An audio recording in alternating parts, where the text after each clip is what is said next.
15 ఏళ్ల క్రితం అసలు ఈ ప్రాంతంలో రక్తహీనత సమస్య అనేది చాలా తక్కువగా ఉండేది. మరి ఈ 15 ఏళ్లలో ఇంతగా ఎందుకు పెరిగింది? దీనికి కారణం ఏంటి?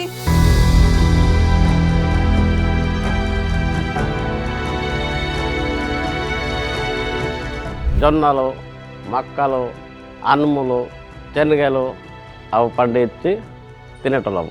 ఇప్పుడు జొన్న గట్టు కంటేనే తింటలేదు. అంతా మొత్తం జంక్ ఫుడ్ తినడానికి అలవాటు పడ్డారు.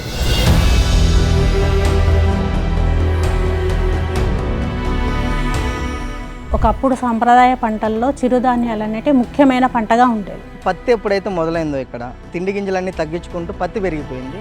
దాని మూలనే రోగాలు కూడా పెరుగుతూ వచ్చాయి.